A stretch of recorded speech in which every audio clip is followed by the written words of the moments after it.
Hello everyone, welcome back to my channel Shahida daily talks and cooking.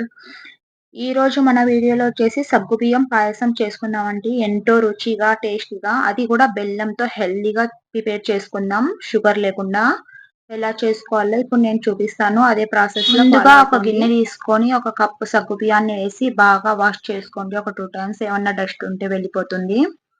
మీరు ఏ కప్పుతో సగ్గుబియ్యాన్ని తీసుకుంటారో అదే కప్పుతో ఒక కప్పు తీసుకున్నారనుకోండి, 2 కప్పుల వాటర్ వేసుకొని ఒక గంట పాటు నాననివ్వండి. గంట కాకపోయినా 2 గంటలు నానినా ఏం ప్రాబ్లం ఉండదు. బాగా నాని ఉబ్బుతాయి ఇవి. ఇప్పుడు నేను నానబెడుతున్నా. నానిన తర్వాత నెక్స్ట్ ప్రాసెస్ చూపిస్తాను. ముందుగా ఒక కడాయి పెట్టి అందులో నెయ్యి వేసుకొని హీట్ చేసుకుందాం. ఇది నేను ఇంట్లో తయారు చేసిన నెయ్యి అండి. ఒకవేళ ఇలాంటి నెయ్యి ప్రాసెస్ మీకు కావాలంటే కామెంట్ చేయండి, ప్రాసెస్ చూపిస్తాను. నెయ్యి వేడైన తర్వాత డ్రై ఫ్రూట్స్ వేసి బాగా వేయించుకొని పక్కన పెట్టుకోవాలి. నేనైతే బాదం వేయిస్తున్నా. బాదం, అలాగే జీడిపప్పు, కాస్తన్ని కిస్మిస్ వేయించి పక్కన పెట్టుకోవాలండి. ఇవి లాస్ట్కి వేసుకుందాం.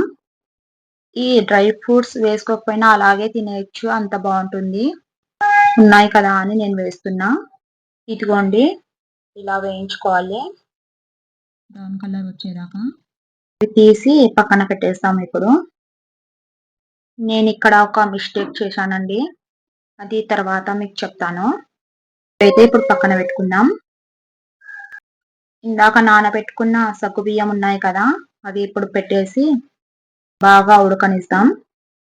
దీన్ని కలుపుతూనే ఉండండి, లేకుంటే అడుగు అంటుతుంది. ఇప్పుడు ఇవి ఉడకాలి. ఉడికిన తర్వాత కాస్త ఉబ్బుతాయండి. ఇదిగోండి, ఉడుకుతున్నాయి. ఇది బౌల్ చిన్నగా అయిపోయింది. మళ్ళీ దీంట్లో పాలు వేసుకోవాల్సి ఉంటుంది, అందుకని నేను బౌల్లో మారుస్తున్నా, వేరే బౌల్లోకి. ఒకటేసారి పెద్దది తీసుకొని ట్రై చేయండి. ఉడుకుతున్నాయో లేదో చూద్దాం. ఉడికిపోయినాయి. ఇదిగో మీకు చూపిస్తాను, చూసేయండి. ఎవరైనా మీలో ఫస్ట్ టైం నా ఛానల్ని చూసే పాటైతే సబ్స్క్రైబ్ చేసుకోండి. వీడియోలన్నీ చూసి ఒకసారి నచ్చితే సబ్స్క్రైబ్ చేసుకోండి. అలాగే లైక్ చేసి కామెంట్ చేయండి మీకు ఏ రెసిపీ కావాలన్నా. ఏ కప్పుతో సగ్గుబియ్యం తీసుకుంటారో అదే ఒక కప్పు తీసుకుంటే 2 కప్పుల బెల్లం వేసుకోవాలి. 1కి 2 వేసి బాగా కలపండి. కాసేపు ఒక 5 మినిట్స్ ఉడకనివ్వండి, బెల్లం మొత్తం కరిగిపోతుంది. నేను లాస్ట్ టైం ఒక వీడియోలో ఆడపిల్లల గురించి మాట్లాడినా అండి.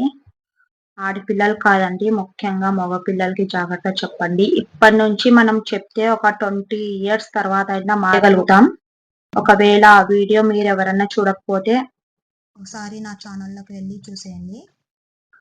అలాంటి కేరింగ్ విషయాలు ఇంకా ఏమన్నా మీకు కావాలనుకుంటే కామెంట్ చేసి అడగండి. నేను నా పిల్లలకి ఏ కేరింగ్ విషయాలు చెప్తానో మీకు కూడా అవే చెప్తాను. ఏం చెప్పాలి, ఎలా చెప్పాలి అని తెలియకపోతే నాకు కామెంట్ చేసి చెప్పండి, నేను మీకు వివరంగా చెప్తాను. ఇప్పుడైతే వీడియోలోకి వెళ్దాం. ముందుగానే నేను పాలని వేడి చేసి పక్కన పెట్టుకున్నా. ఆ పాలని వేసి కూడా కాసేపు మరిగిస్తున్నా.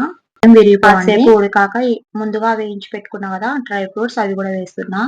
నేను ఇందాక మిస్టేక్ చేసిన అని చెప్పినా కదా, డ్రై ఫ్రూట్స్ పక్కన తీసి పెట్టలేను. అదే కడాయి అలాగే పెట్టేసి అలాగే వదిలేసిన. ఆ హీట్ కి కొంచెం ఎక్కువ డార్క్ అయిపోయినాయి. ఇవి అలా అని మాడిపోలేదు, బాగానే ఉన్నాయి క్రిస్పీగా డ్రై ఫ్రూట్స్. ఇప్పుడు కాస్త లూజ్ ఉంది, కాస్త చల్లారే వరకు థిక్నెస్ వస్తుంది దీనికి. మా పిల్లలు స్కూల్ నుంచి వచ్చే వరకు ఇది చేసిన, వాళ్ళు వచ్చే వరకు థిక్నెస్ వచ్చిందండి. టేస్ట్ అయితే చాలా బాగుంది. డ్రై ఫ్రూట్స్ కాస్త బ్రౌన్ వచ్చినాయి కదా, అదే చెప్పినా కదండి మిస్టేక్ జరిగిందని. మీరు మాత్రం ఇలా చేసుకోవద్దండి మిస్టేక్ గా. ఓకే అండి, అంతే. మీకు ఇంకా ఏమన్నా రెసిపీ కావాలంటే, ఏమన్నా కేరింగ్ విషయాలు ఛానల్ సబ్స్క్రైబ్ చేసుకొని కామెంట్ చేయండి.